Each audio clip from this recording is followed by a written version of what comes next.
All right, so we're going to talk about pick and roll. First, we talked about your options that you look for. So understand progressions. There's typically progressions in every type of offense that you run. The first progression when a screen and roll is, do I reject it? Then do I split it in front of my own screener? All right, I used to call it a bibby. Damian Lillard's done it before. Then there's a normal split. Then there's get around the person, and then there's at very least you need to force a switch. So when attacking it off the bounce, those are your progressions. So let's watch this one. We're gonna start off. Here's a reject. All right, and we create a wide open shot. And when you're playing on three, playing pick and rolls almost feels like cheating sometimes, like because there's no extra rotating defender.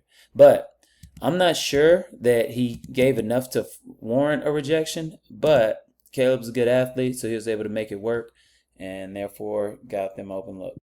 All right, here's another rejection. All right, this one means a little bit more because the front foot is a little bit further. So when this crossover happens, he has to drop step. So I think that was a great read when it came to rejecting the screen on this one. Right, and I really like this one. This one is off the triple threat, so it's not a live dribble.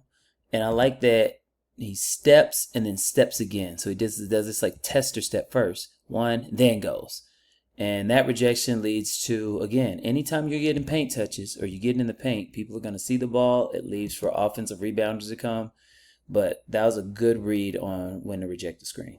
All right, I really like this one. We get a screen, and as we come off the screen, we get a switch, and we catch it in the paint. I don't know if players understand how important it is to just get the ball to that area and make good decisions. All right, so this is a big on a small matchup.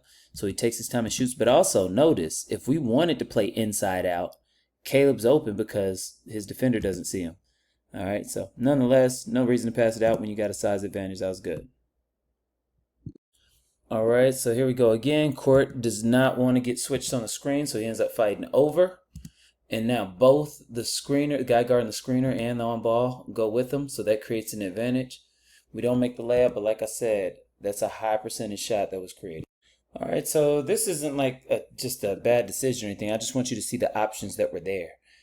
So we come off the screen. That is a really good, solid screen. So that kind of lets you know if the guy guarding the screener is occupied, there's a pocket there. That's what this dribbler can anticipate once he came off screen that clean. So Lucas comes off his clean. That skip that he does gives him time to make a read. He could make a push pass if he wanted to. He decides to kind of keep going, but that pocket was there. And then he goes baseline because he feels he has a good matchup. But understand, if we get to the point where we do throw this pocket, this is the two green shirts on one situation. And so just know that that's also available. All right, and I want to pay close attention to the skip. All right, so like Lucas, we've done some screen and roll stuff before, but he does this skip a lot because it gives him time to make a good decision. So when he comes off, that skip right there, he's reading whether when I come out this lift, am I gonna burst and keep going? Am I gonna throw a drop pass, a push pass, or whatever? And because he sees it, because he's pocketing the ball, he doesn't have to take another dribble to give this roller time to pass it to him. So that's a perfect look right there. Let's watch it in fast. Boom, skip. Just one dribble after passing the screen. Easy play. All right, I'm a big fan of this play because it's a bunch of people doing their job. We get them to the level of the screen, come off, and then when we hit the roller, look how this guy stays shot ready the whole time.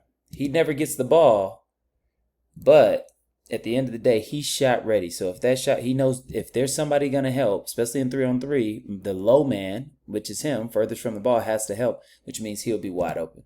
All right, and I love that he's shot ready each time. Good stuff. All right, so this one is a warning for entry passes. All right, so make sure when you come off of a screen, you don't have to turn your shoulders in order to make the pass. If you don't hit the guy on the roll, which means he'll need to come out that screen quicker, you would throw a push pass without turning your shoulders.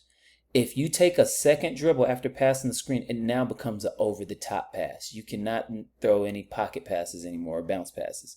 So the fact that he has to stop, turn his shoulder, then throw, is going to lead to a turnover more times than not. So really be careful of if you miss a guy rolling and you have to turn your shoulders against good defense, it's going to be too late.